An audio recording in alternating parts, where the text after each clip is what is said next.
Hey, Matt, Hey, Jen. what are you listening to this week?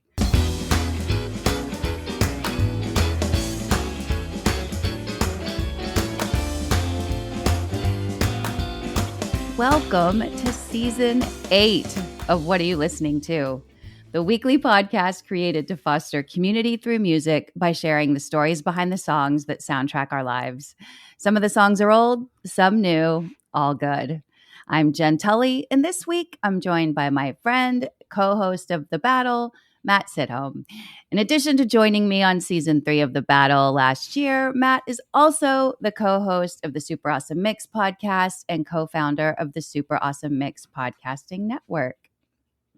This week, we have a super eclectic playlist to kick off episode 1 of season 8. And I will also say it seems that Matt and I switched roles because he brought the hippie emo rock and I brought the country. Yes. So go figure. We really did a little role reversal here to kick off the new season. Which songs do you think we're going to discuss? Tune into the conversation to find out. And in case our song picks are new to you, we'll publish a playlist with the episode so you don't miss a beat. With that, let's get started. Matt, let's go ahead and kick off season 8. I can't believe that it has been, my seasons are a little bit different because I do 2 a year, but still, that's 4 years. I think we're going on, going on 4 years that we've had the show up and running. And so I'm happy to have you back kicking off another season with me. Yes, and congratulations on going this long. Right? Most podcasts don't make it this long. So They way don't. to go. Way to go. Thank you. And especially for the ladies, right? Can we just shout this out? So I think there was something like less than 23% of podcasters are females. I was reading this stat the other day. And so I was like, you know what? We got to get the ladies out there more. We got to have more lady podcasters. Yeah, and shout out to you because you're not just up here talking about true crime or what it's like to be a mom, right? Like you're... I can, though. I can talk about both of those things extensively. There's no doubt about that, right? You know I love a murder show. I mean... Well, my picks this week have kind of been inspired by our new Song of the Day project. So if you're following us on social media at Super Awesome Mix, every day we're rotating, me, Jen, and Sam, picking a Song of the Day. And it's just a song that strikes us in the moment, whatever that happens to be. And so if you follow us, and we've got some stuff coming out soon, some merch to help you follow along. But yeah, it's kind of inspired by this because I just end up discovering and rediscovering new bands. And it's kind of fun because rather than relying on like an algorithm to just sort of pick out stuff that sounds like Bruce Springsteen, I end up going in these different directions. Like you said, kind of a little bit more hippie emo-ish. So my first pick this week is Shakedown Street by the Grateful Dead. So since Bob Weir passed, I really have been trying to give the Grateful Dead like a real shot. I'm like, all right, let me get into this because I was just never into... You and I have talked about jam bands a little bit before in the past, and it's like we can't get into the 23-minute concert version of fill in the blank song, right?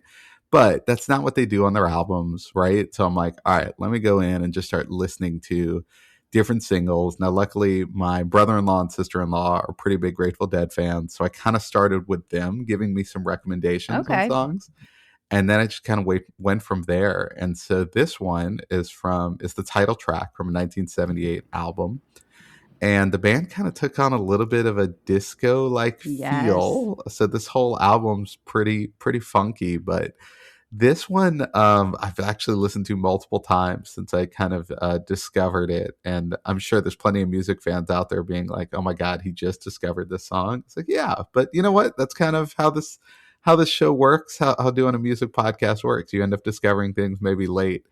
But I think it's such a cool song. And even if you didn't have the lyrics with it, just the sound of it kind of makes you want to strut and put you in a good mood, I feel like. And then and it makes you kind of takes you to a place where you're just sort of walking around something kind of funky. And interestingly enough, Shakedown Street now refers to kind of where Dead fans sell their wares outside of the shows. So whether it's merch, whether it's, it used to be the old cassette tapes of concerts and Yep. stuff that they used to trade, Bootlegs. bootlegs, if you will, or from time to time illicit drugs. Because I've been Do told they do those at Grateful Dead shows? Do they have that's what I'm those there? told. My research tells me that does occur at Grateful Dead Right. Okay. shows. Okay. Okay. Good. I'm glad you checked into that. I did check into that. Yes. Thank you Yes. for It confirming. actually Thank you. it Thank you for overloaded confirming. AI when I typed that in.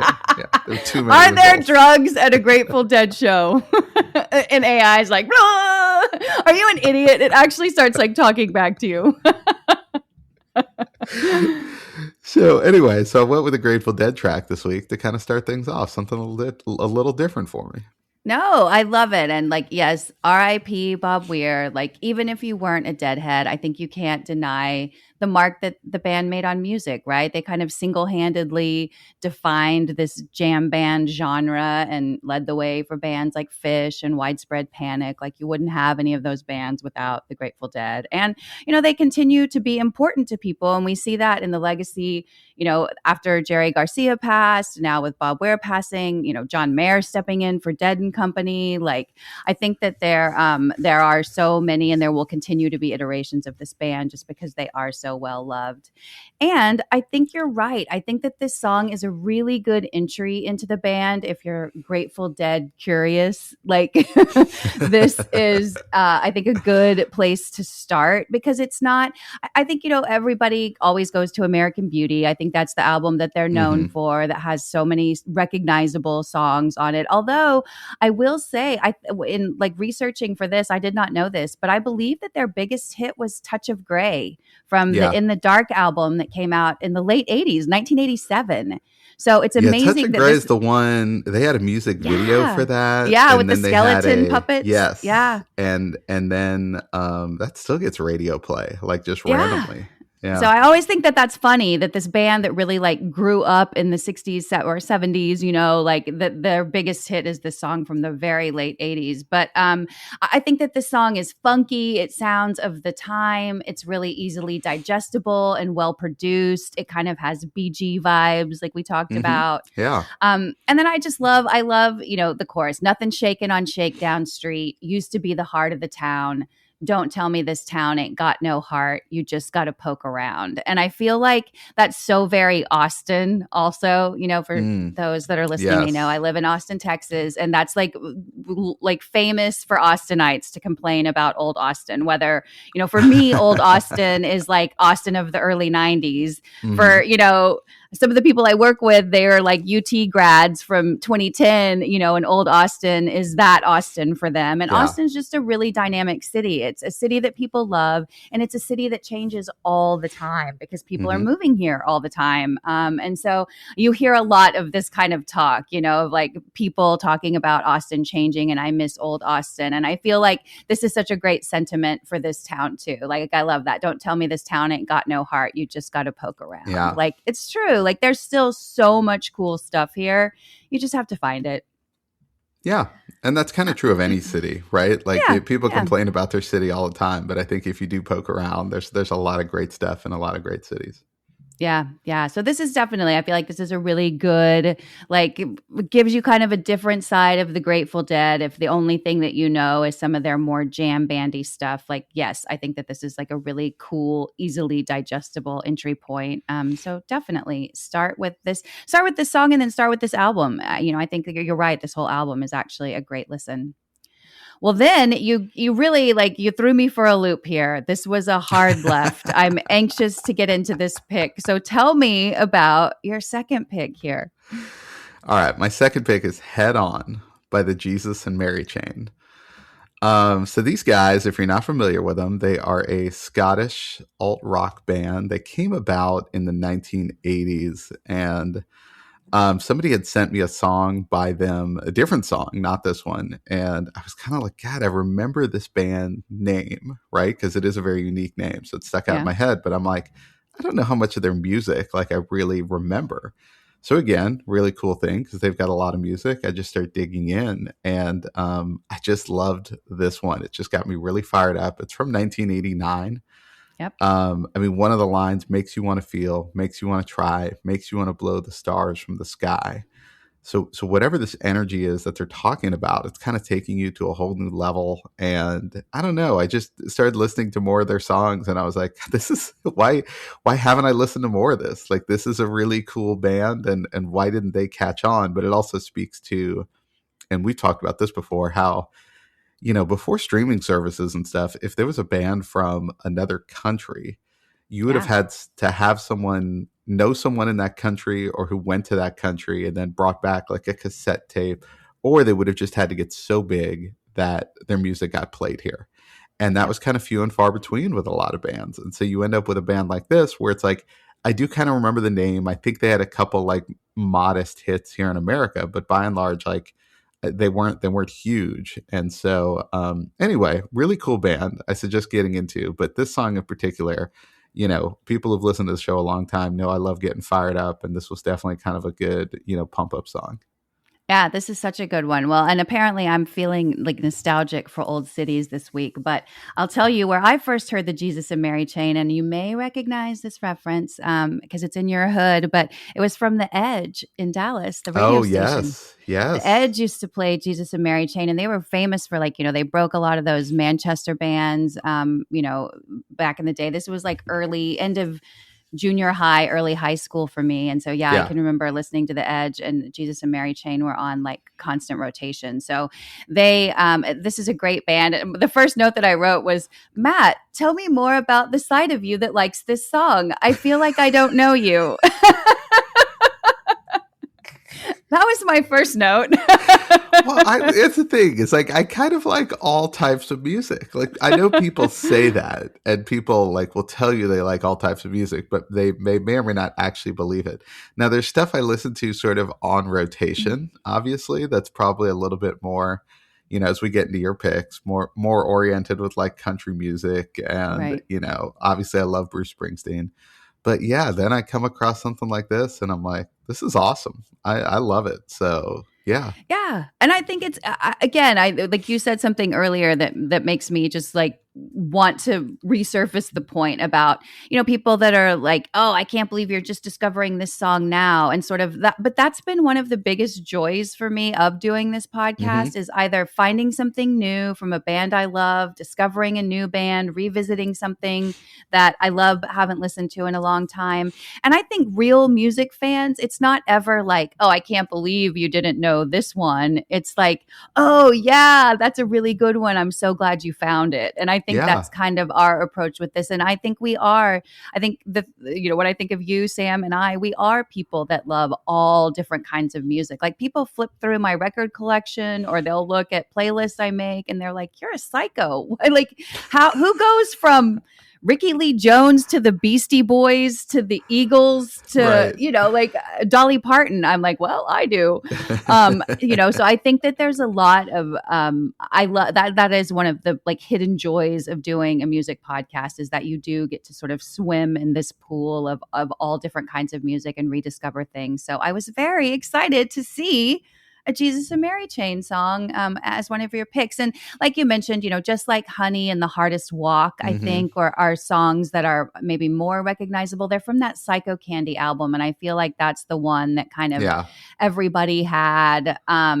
So I definitely like that you went with kind of a deep track here. And this is like one of their very rocky sounding songs. Like, some of their stuff is kind of emo, and this one's definitely rock. It gives me Psychedelic Furs vibes, which I love, the Psychedelic Furs. So I definitely I picked up on that easily whenever I first listened to this one again. And then it's so funny. Another note is that I wrote down the exact same lyric you did, and there's something going on inside, makes you want to feel, makes you want to try, makes you want to blow the stars from the sky. Like, I don't know how you can miss that line. I don't know how you can listen to this song and not catch that line. It's so good. Yeah.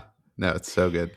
Yeah, it's so good. It's you gave me the chance to fall in love with this band all over again. So I love that. I'm so grateful. They've been on a heavy rotation since you sent this to me. I was like, I got to get back into this band, and that Psycho Candy album. This is on the Automatic album, which is also good, but the Psycho Candy album is also worth a listen. All right, we're gonna take a hard left again. We're just driving in like a circle this week Yes. because we really kind of are taking it all over the place. But my first pick this week is an old song, but it's one that I've found myself going back to over and over again from an album that I have recently sort of dusted off and pulled back out. My first pick this week is a song called "Love Is a Wild Thing" by Kacey Musgraves. And this is from her Golden Hour album, which was released in 2018. And I have just had this album on repeat lately. I know Kacey Musgraves has newer material, but this is the album that I always go back to. And I don't know, maybe it's partially nostalgia because it's from the before times, like it's a pre-COVID listen that I loved. But to me, this is just a no skip album, hands down, like a Hmm. prime example of a no skip album. There's not one bad song on this album. I love it. So I'm assuming that you're familiar with this album and this song, but enlighten me, Matt. I am familiar. I mean, I love Kacey Musgraves. She had my number Yeah, one song last year of 2025. And yeah, everything on this album is just amazing. And honestly, and I don't know, I could listen to her sing anything. It's right. just, I just love her voice so much. I do But too. yeah, this song in particular, where it just talks about how, love is one of those things that you can't really necessarily cultivate, right? Like it just sort of grows where it's going to grow, and there's no rhyme or reason to it. In the same way that you wouldn't predict that I love the Jesus and Mary chain, right? Like it just. Right. In the same way, I feel like college has changed you and I don't know you anymore. That's what I felt like when I saw the Jesus and Mary chain pics. I'm like, where's the method? Is Sam chiming I in this know. week? What's happening? But then I'm I like, was no, this is too early. This is too early days for Sam. I was gonna pop on the video with some, experimental facial hair and just like Piercings, random piercings that piercings. I Yeah. Some Chinese fantastic. characters on my arm. Amazing. Yeah. No, I mean, this is, yeah, like, so I love the message here. And it's, I don't know, again, like, could just listen to her voice, do Same. anything. And so this whole album's just excellent. And I think she got nominated for a number of awards for this one too. But Yeah. yeah, no, I loved seeing this one on here. Definitely much more in what most people would probably expect is my wheelhouse. But yeah, Yeah. it's why you said at the beginning, we kind of switched spots this week. We did. We flip-flopped with our song picks 100%. And, I think too, way back in season 3, I featured another favorite track from the Golden Hour album, which is Space Cowboy. I think that's also such a genius song from this album.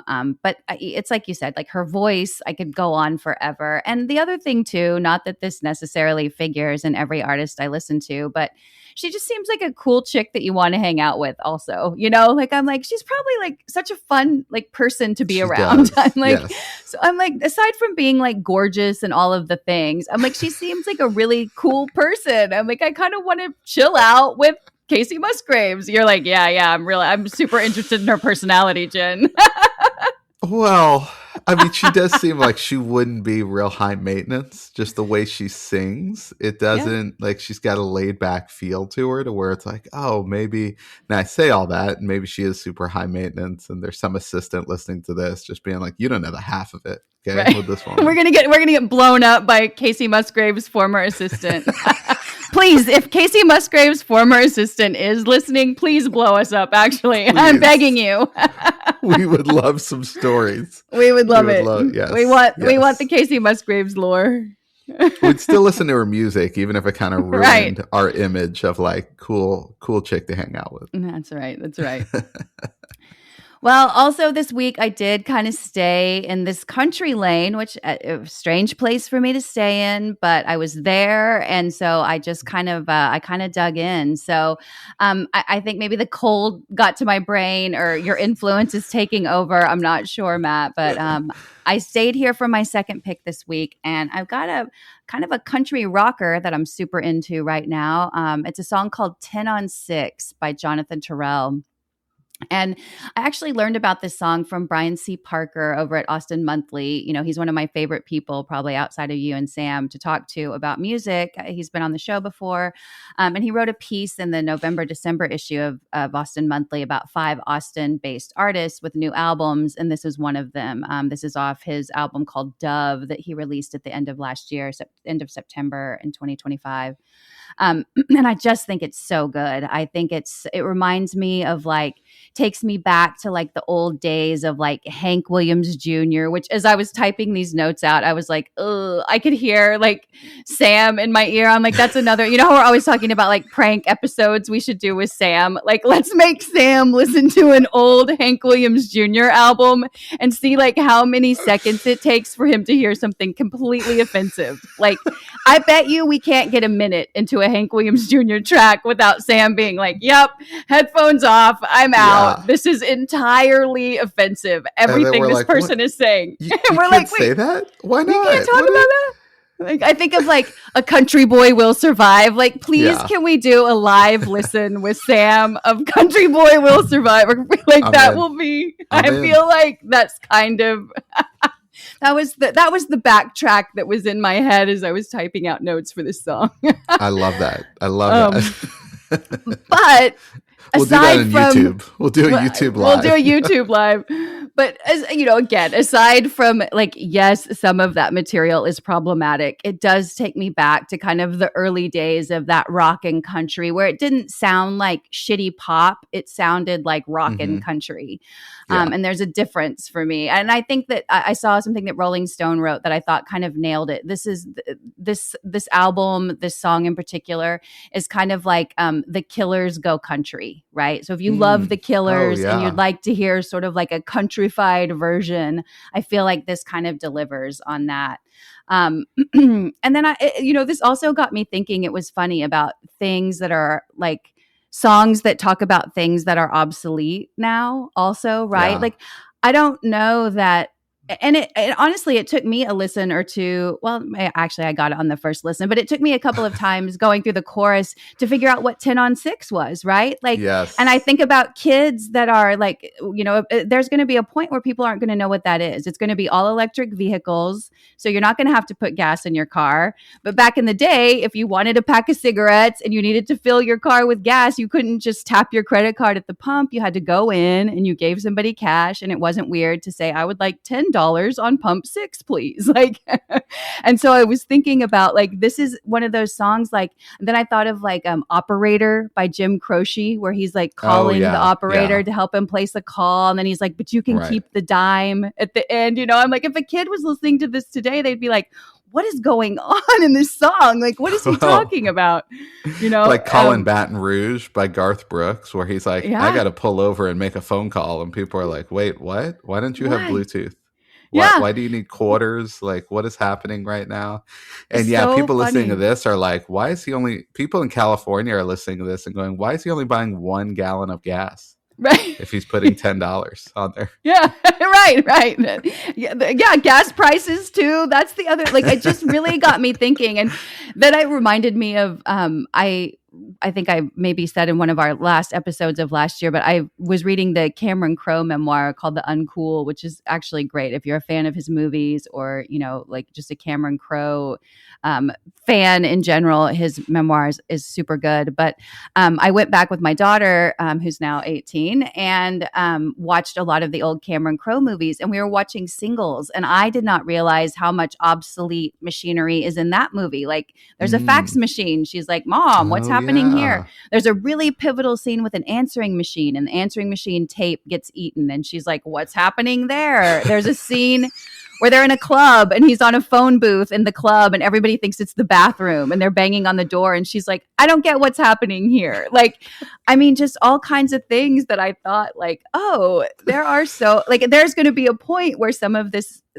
music that is so timely and like a stamp of pop culture is eventually going to be obsolete because people aren't going to know what they're talking about.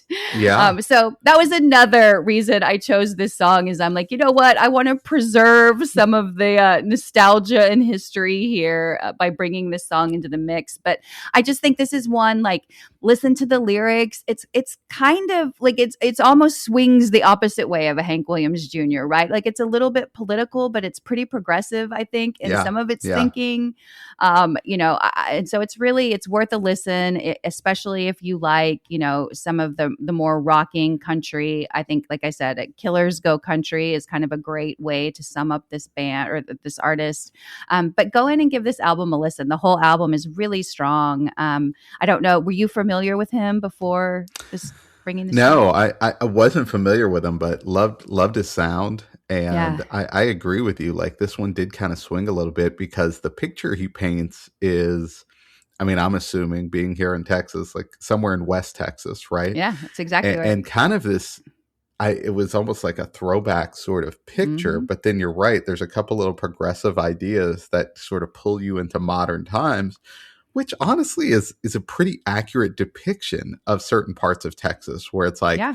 there are a ton of throwbacky sort of things and sort of things stuck in time, and yet you are living in 2026, right? And there's some reconciliation there with that. So I thought that was really kind of cool. That I think he did a good job of painting that picture. And I know we have listeners all over the country and all over the world, right, who are probably kind of listening to some of these things and trying to figure out what it is that what he's talking about, right? Yeah. But yeah, it is kind of an interesting way to depict things. And if they ever make it out to West Texas, I think it'll all start to make sense. And obviously with some of the stuff now on, Landman and some of the other Taylor Sheridan Right. shows, they might get a glimpse of that a little bit, but maybe not quite the way he presents it here. Yeah, I think that that's so true. And as I was putting this playlist together, thinking about this, it really actually completely like skipped my mind how popular all the Taylor Sheridan shows are right now. Or Tyler Sheridan, I haven't even gotten. I think I did a few seasons of Yellowstone, and I was like, "This is so ridiculous. I'm out." Like it was so off the rails. Like season 3, I'm like, no. When they're like forcing a kid to sleep in a barn and stuff, I'm like, yeah, I'm out. Like this is this is actually not how we do it here. But I guess they're in Montana or whatever, Wyoming, something. But I forgot about that being a moment too. So you know what? I actually wouldn't be surprised if one of his songs pops up in one of these shows too. I think that they work hard to source a lot of the music from those shows for local artists. So you heard it here first. We're going to see Jonathan Terrell, a song in an episode of Landman. It's coming. Landman or any of the other like 16 shows 70, Taylor Sheridan has on the other Paramount. 70 shows, right? Yeah. Single-handedly owning Paramount Plus network right now. Amazing. Oh, well, Matt, thank you so much for joining me once again to kick off another season of What Are You Listening To? I cannot believe we are in season 8 of the show. That's truly mind-boggling. So again, thank you for producing the show and for allowing me, the network to place this show for the last 4 years. I'm so grateful. And listeners, we want to hear from you. What do you want to hear more of in 2026? Let me know. You can DM me on Instagram at JennJenn1020. That's JENNJENN1020. And while you're on social media, be sure to follow us on Instagram, Threads, YouTube. And last request, be sure to follow, download, and share the show. And if you love listening, drop a review on Apple or Spotify for us. And Matt, I think you alluded to it earlier in the show, but we do have some cool new merch coming down later in the year. So we'll be sure to keep you guys posted. Keep your eye on our social. You can also follow along with Song of the Day there. We post daily on what the song is. So join us for that endeavor. It's been fun so far, choosing songs of the day and rotating. I've been enjoying the list because I only have one of the picks. So the other two come from you guys. So I'm learning new music too. And just so you know, I'll be back again next week with an all new episode. So until then, like I said, to stay informed on all things Super Awesome Mix and What Are You Listening To, follow us on Instagram at Super Awesome Mix. Thanks for listening, and please join me again next week to find your new favorite song.